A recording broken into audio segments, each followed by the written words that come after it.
제가 읽는 성경으로 132페이지에 있습니다. 누가복음 21장 1절부터 4절까지입니다.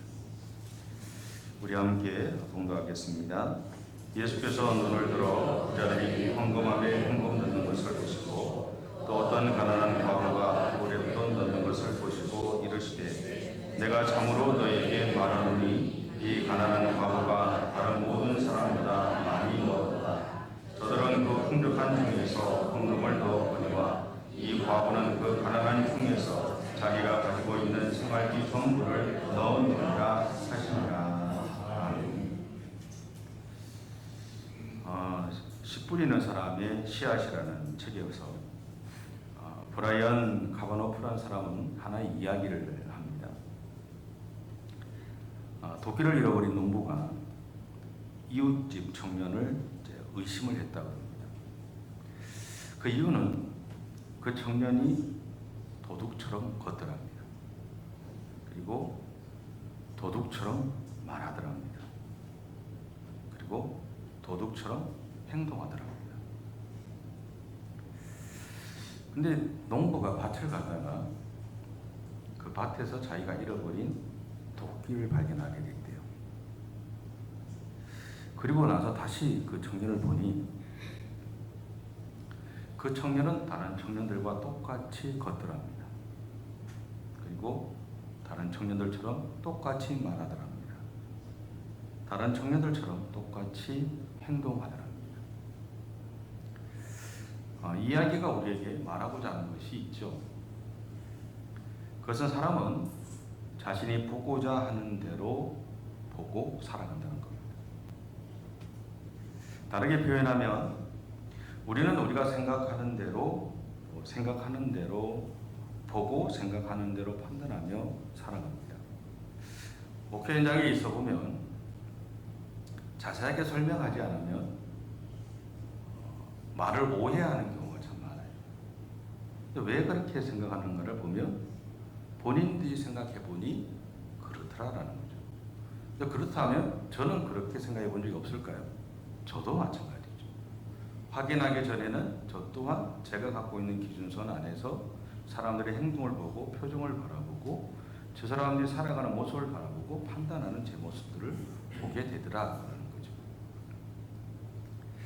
그래서 사람이 가장 많이 유혹에 빠지는 것 중에 하나는 눈으로 보는 겁니다. 하지만 그것보다 더 앞서는 것이 하나 있습니다. 그것은 우리의 마음이죠. 그래서 내가 마음을 어떻게 먹느냐에 따라서 우리가 보는 것이나 듣는 것이나 행동하는 것이 달라지게 되고 받아들이는 것이 다르게 되는 것을 보게 됩니다. 그럼에도 불구하고 사람들은 지금 자신의 눈에 보이는 것을 바탕으로 해서 판단하며 살아가죠. 이야기한다고 바꾸는 게 아닙니다. 바꿔지지 않습니다. 예를 들어 밀레 만종이라는 그림이 있습니다. 아시죠?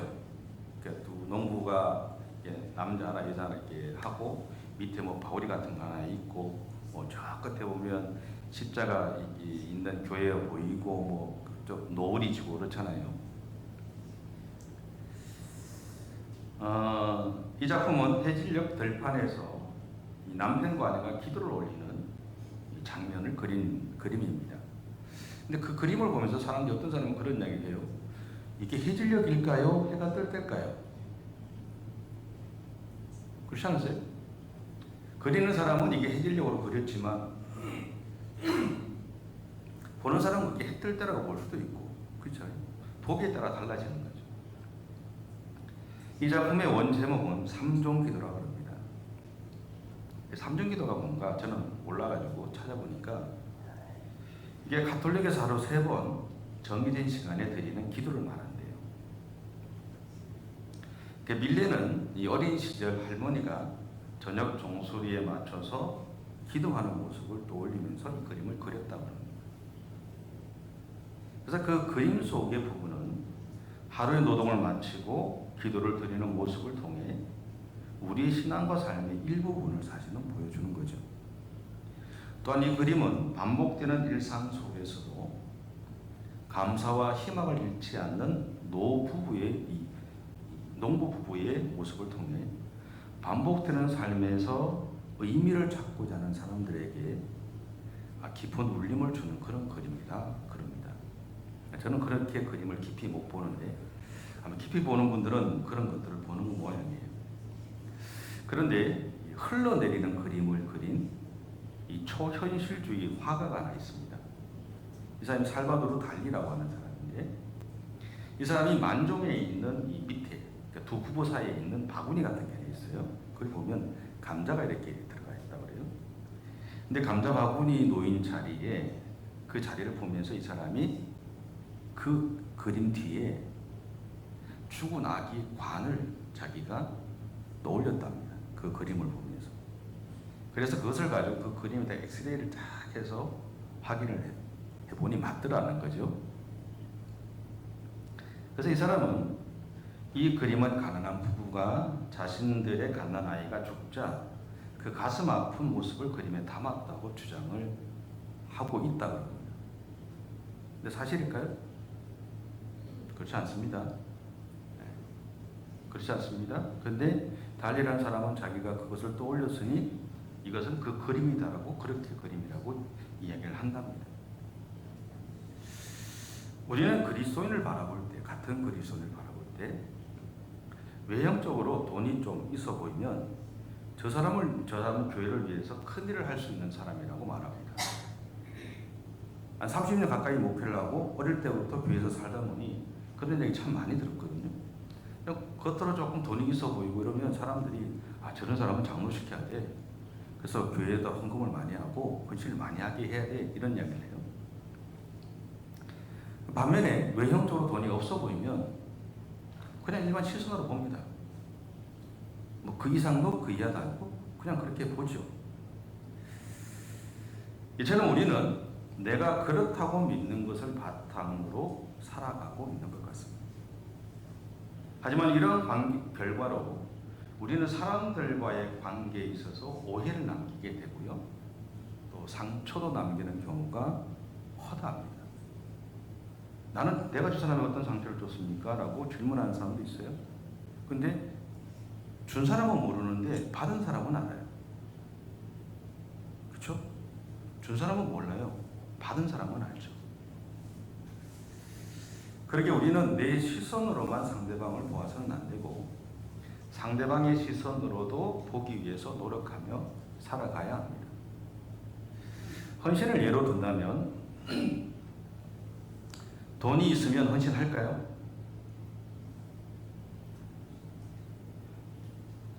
어차피 이 세상이 돈 만능주의잖아요.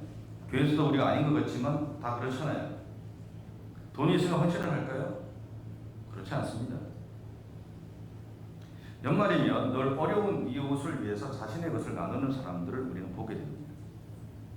그들 중에 특히 우리의 눈을 끄는 분들이 있죠. 어떤 분이냐면 자신의 삶도 어려운데 더 어려운 사람들을 위해서 기꺼이 자신의 것을 나누는 분들입니다. 그래서 헌신은요, 헌신할 마음을 가진 사람이 합니다. 그리고 그렇게 하는 사람들은 힘에 지나도록 헌신하면서도 늘 동일한 말을 한마디 합니다. 아시겠죠? 부족하다고. 그런 분들은 항상 부족하다고 그 이야기를 합니다. 여러분, 하나님이 우리를 바라보시는 시선은, 기준은 우리의 생각과 좀 다릅니다. 이것을 오늘 본문은 우리에게 보여주고 있죠. 예수님은 성전에 들어오는 사람들이 성전에 마련된 헌금함에 돈을 내는 모습을 보고 계셨습니다. 여기서 헌금함이란 성전에 가져온 기부금이나 세금 등을 수집해 보관하는 저장소라고, 또 방이거나 모금함이라고 이렇게 표현하기도 합니다. 이런 헌금함은 성전 안쪽 안뜰 벽 쪽에 여러 개가 놓여 있다고 합니다. 특히 헌금함은 여인의 뜰과도 통하는 곳에 있었습니다. 그 말은 과부들이나 여인들도 그 헌금함에 가까이 접근할 수 있도록 하기 위함이죠. 왜 그랬을까요? 성전 안뜰 벽 쪽에 헌금함들을 쭉 여러 개들을 놔두고 예배 드릴 때는 여자라고 그 안에 들려보내지도 않는 사람들이 그 여인들이 모여있는 그 뜰하고 성전 사이에다 헌금함을 둔 이유가 뭘까요? 더 많은 헌금을 거두기 위한 목적이죠. 다른 이유는 없습니다. 지나간 말로 부산에서 목회할 때도 그런 이야기를 제가 장로님들한테 들었는데,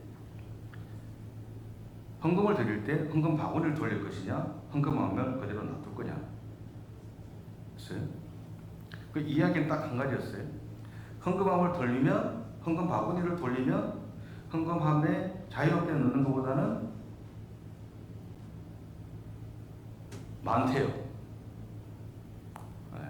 직접 보는 데서 넣어야 되잖아요. 헌금함은 안 보는 데서 넣으니 1,000원짜리 들어가는데 직접 보는 데서 넣어야 하니 1,000원짜리는 부끄러워서 10,000원짜리를 넣는답니다.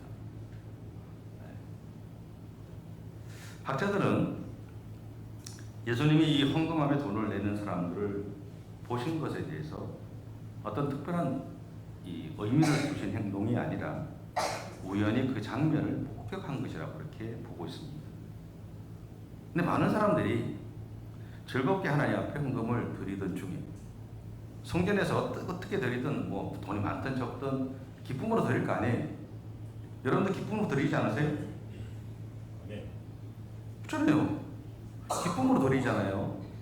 이방 드리는 거 뭐 기쁨으로 드려야지 의무로 드리면 안 됩니다. 예전에 그 옛날에 80년대 후반에 뭐 천국 갔다 온 이야기 많았잖아요. 그죠? 기억나세요?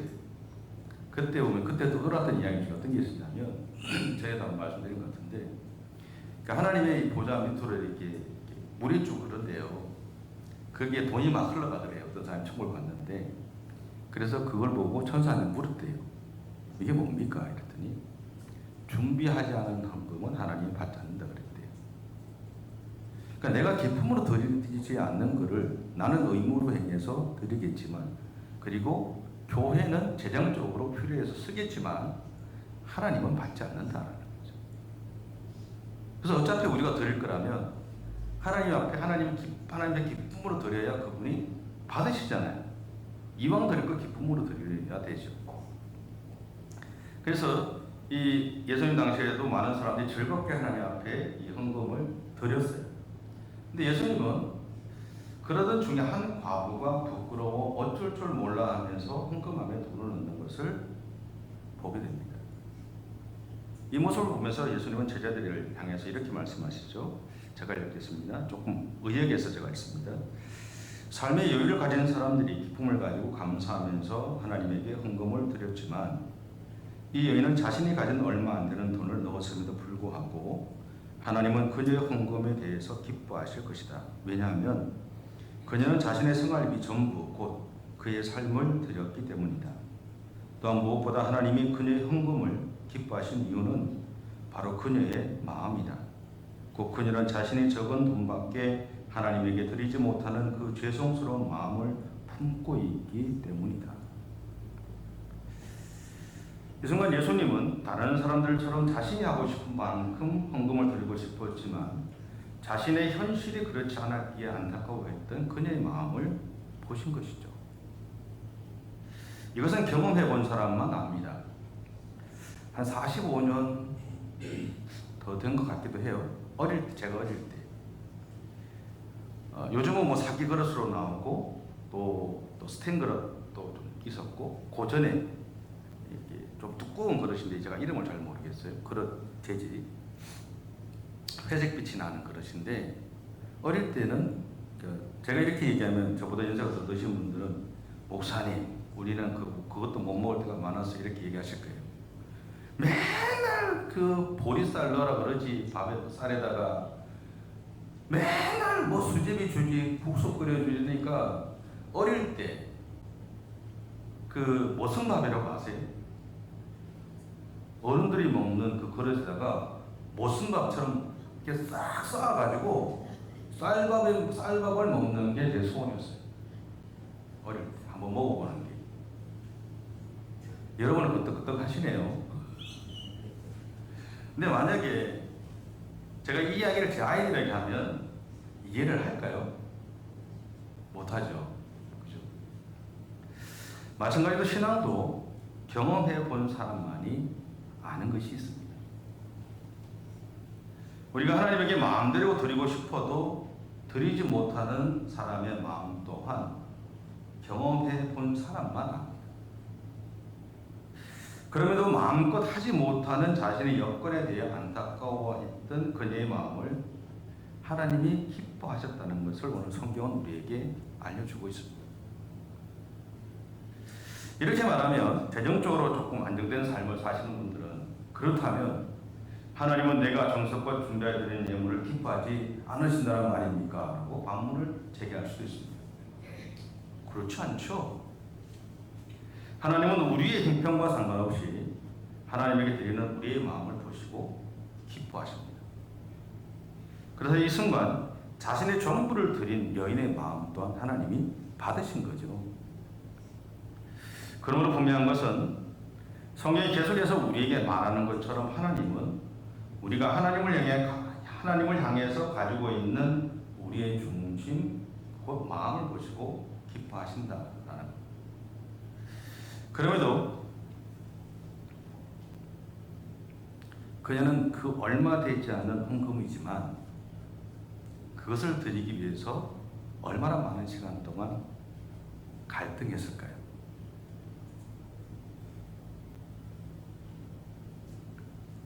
왜냐하면 좀 넉넉한 사람은 자기가 헌금을 드린 다음에도 남아있는 것을 가지고 살아가는데 어려움이 없습니다. 근데 그녀는 그 헌금을 드린 다음부터 살아갈 방법이 없었거든요. 하다못해 애들하고 밥 먹을 방법이 없었어요. 걱정할 수밖에 없죠. 갈등할 수밖에 없습니다. 레위기에 등장하는 5 제사 중에 소제라는 것이 있습니다. 고운 가루를 만들어서 하나님 앞에 드리는 제사인데, 고운 가루를 만든다는 것은 쉬운 일이 아니잖아요. 요즘이야 방앗간 가서 이렇게 돌리면 몇 번 돌리면 곱게 갈리지만, 근데 그렇게 가지고 와도 양에 차지 않는 분들은 더 갈지요, 집에서 따로. 소제라는 것은 내가 하나님을 생각하면서 내가 할 수 있는 최선을 다해서, 그리고 가능한 모든 정성을 다해서 자신의 전부를 드리는 제사를 말합니다.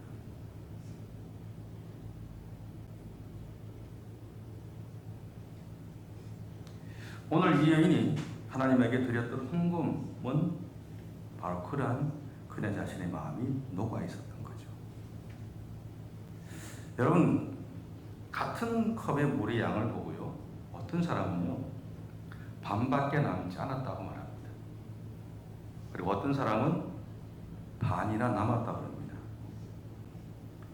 저는 이 이야기를 듣고 제 자신을 봤어요. 그럼 나는 어디에 속할까? 반밖에 남지 않았다고 이야기하는 사람입니다.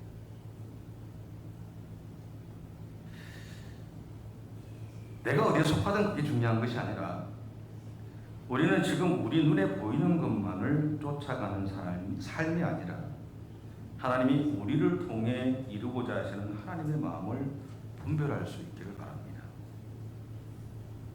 우리의 상황에 따라서 우리는 같은 컵을 보고도 반밖에 남지 않았다고 얘기할 때도 있고, 어떨 때는 반이나 남았다고 얘기할 때도 있습니다.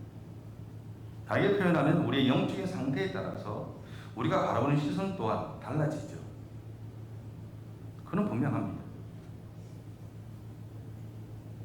그러기에 모든 사람들이 불가능하다고 해도 하나님이 우리 각자에게 주신 마음에 순종해서 그 불가능을 가능하게 하시는 하나님을 신뢰할 수 있는 믿음이 확고하게 여러분 안에 세워주시기를 축복합니다.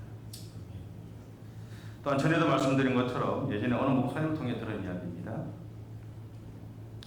교회에서 헌금을 많이 하는 사람은 교회 안에서 말을 많이 하고 또 그분이 말하는 것에 힘이 있대요.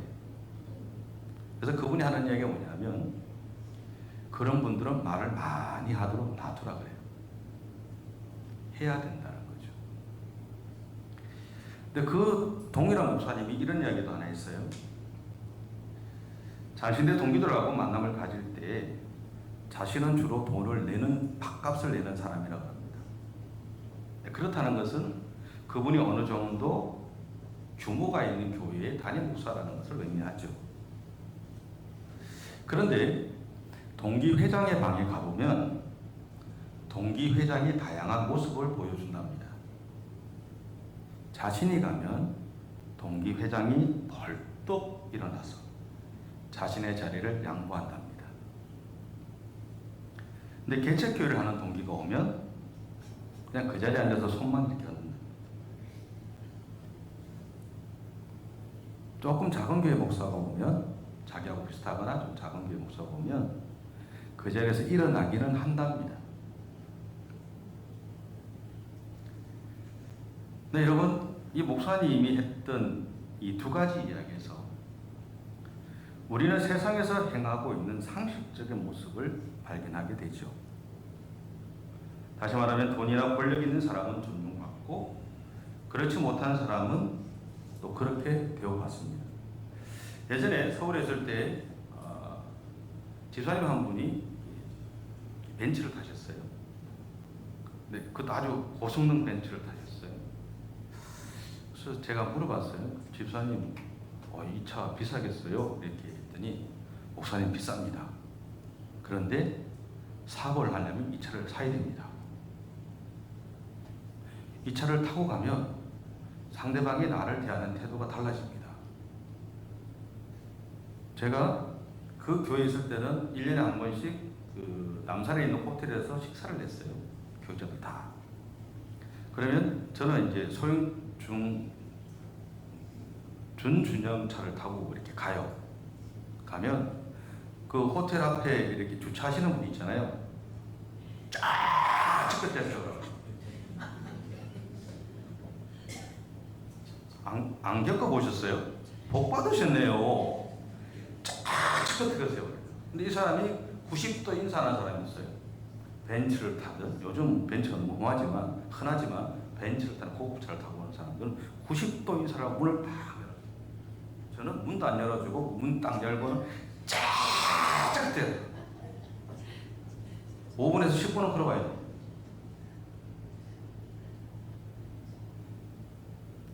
근데 그런 행동이 세상에서는 통하는 이야기죠. 그죠?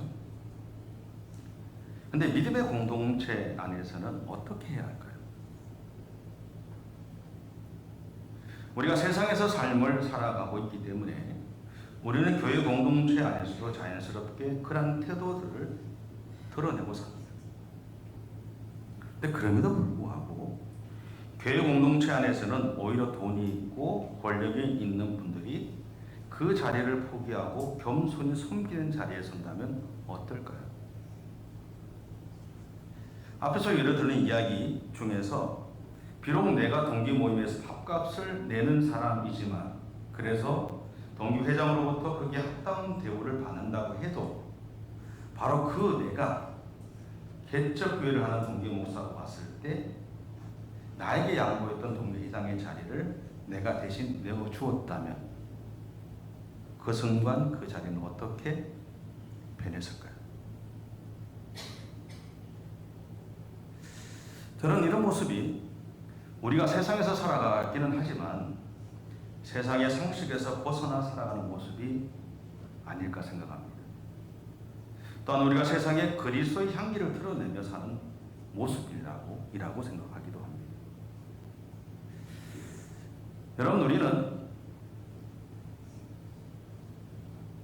세상이 갖고 있는 상식에서 벗어나 교회 공동체 안에서만이라도 하나님의 복에 따라서 살아가실 수 있기를 축복합니다. 기도하겠습니다. 사랑의 주님, 우리를 사랑하신 하나님을 사랑합니다.